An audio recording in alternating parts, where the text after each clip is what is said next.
Assalamualaikum warahmatullahi wabarakatuh. Perkenalkan, nama saya Nisha Taki, kelas 11 MIPA 5, guru pembimbing yaitu Pak Julhamdi. Nah, teman-teman, di sini saya akan menjelaskan sistem ekspresi manusia pada ginjal. Setelah kita minum, bernapas, dan berlari, ternyata banyak zat yang dikeluarkan oleh tubuh kita. Kemudian, proses pengeluaran zat sisa metabolisme yang tidak diperlukan tubuh disebut dengan ekskresi.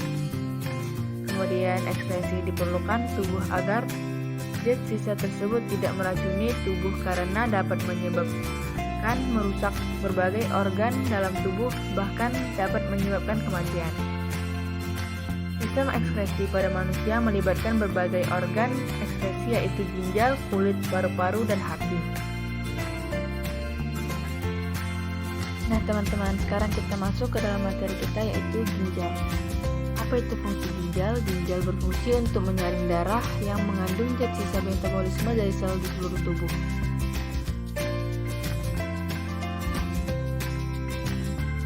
Kemudian ginjal terletak di kanan dan kiri tulang pinggang yaitu di dalam rongga perut pada dinding tubuh bagian belakang atau dorsal. Ginjal sebelah kiri letaknya lebih tinggi daripada ginjal sebelah kanan. Kemudian ginjal memiliki bentuk seperti biji kacang merah. Ginjal berwarna merah karena banyak darah yang masuk ke dalam ginjal. Darah akan masuk ke dalam ginjal melalui pembuluh arteri besar dan akan keluar dari ginjal melalui pembuluh arteri besar dan akan keluar dari ginjal melalui pembuluh vena besar. Apabila sebuah ginjal dipotong melintang, maka akan tampak 3 lapisan. Bagian luar disebut korteks renalis atau kulit ginjal. Di bawahnya terdapat medula renalis dan bagian dalam terdapat rongga yang disebut rongga ginjal atau pelvis renalis. Kemudian, ginjal tersusun atas lebih kurang 1 juta alat penyaring yang disebut dengan nefron. Dan nefron merupakan satuan struktural dan fungsional ginjal karena nefron merupakan unit penyusun utama ginjal dan unit yang berperan penting dalam proses penyaringan darah. Lalu, sebuah nefron terdiri atas sebuah komponen penyaring atau badan Malpighi yang dilanjutkan oleh saluran-saluran atau tubulus. Setiap badan Malpighi mengandung gulungan kapiler darah yang disebut glomerulus yang berada dalam kapsula bawah. Pada bagian inilah proses penyaringan darah dimulai. Medula renalis atau bagian tengah ginjal tersusun atas saluran-saluran yang merupakan kelanjutan dari badan Malpighi dan saluran yang ada di bagian korteks renalis. Saluran-saluran itu adalah tubulus proksimal lengkung Henle, tubulus distal, dan tubulus collectivus atau pengumpul yang terdapat pada medula. Nah, pengertian dari lengkung Henle adalah saluran ginjal yang melengkung pada daerah medula yang menghubungkan tubulus proksimal dengan tubulus distal.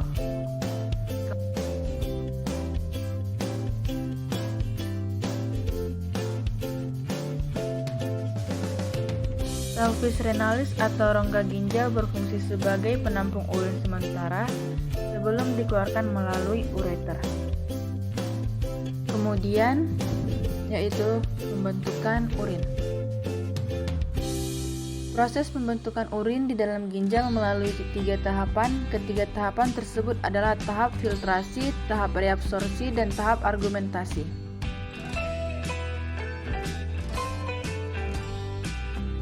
Nah, kita masuk ke dalam tahap filtrasi. Tahap filtrasi adalah pembentukan urin dimulai dari darah mengalir melalui arteri aferen ginjal masuk ke dalam glomerulus yang tersusun atas kapiler-kapiler darah. Lalu ketika darah masuk ke glomerulus, tekanan darah menjadi tinggi sehingga mendorong air dan zat-zat yang memiliki ukuran kecil keluar melalui pori-pori kapiler dan menghasilkan filtrat. Lalu cairan hasil penyaringan tersebut atau filtrat tersusun atas urobilin, urea, glukosa, air, asam amino, dan ion-ion seperti natrium kalium, kalsium, dan klor. Lalu, filtrat selanjutnya disimpan sementara di dalam kapsula Bowman. Darah dan protein tetap tinggal di dalam kapiler darah karena tidak dapat menembus pori glomerulus. Filtrat yang tertampung di kapsula Bowman disebut urin primer. Tahapan pembentukan urin primer ini disebut tahap filtrasi. Kemudian, tahap reabsorpsi. Tahap reabsorpsi adalah urin primer yang terbentuk pada tahap filtrasi masuk ke tubulus proksimal. Lalu di dalam tubuh proksimal terjadi proses penyerapan kembali zat-zat yang masih diperlukan oleh tubuh yang disebut dengan tahap reabsorpsi. Kemudian glukosa, asam amino, ion kalium, dan zat-zat yang masih diperlukan oleh tubuh juga diangkut ke dalam sel dan kemudian ke dalam kapiler darah dan ginjal. Sedangkan urea hanya sedikit yang diserap kembali. Kemudian, cairan yang dihasilkan dari proses reabsorpsi disebut urin sekunder. Lalu urin sekunder mengandung air, garam, urea, dan urobilin.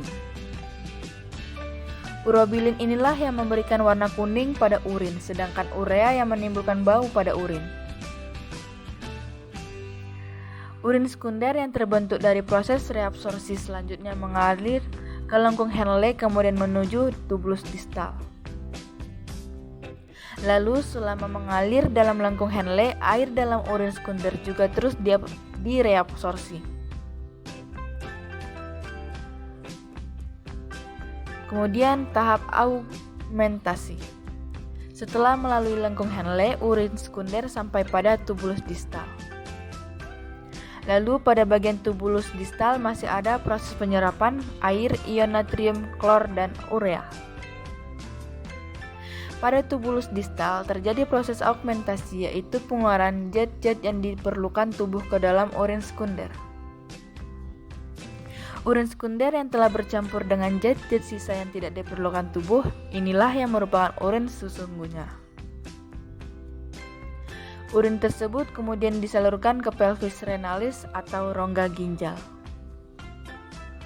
Urin yang terbentuk selanjutnya keluar dari ginjal melalui ureter, kemudian menuju kandung kemih yang merupakan tempat menyimpan urin sementara. Kandung kemih memiliki dinding yang elastis. Kandung kemih mampu meragang untuk dapat menampung sekitar 0,5 urin. Proses pengeluaran urin dalam kandung kemih disebabkan oleh adanya tekanan di dalam kandung kemih. Tekanan pada kandung kemih disebabkan oleh adanya sinyal yang menunjukkan bahwa kandung kemih sudah penuh.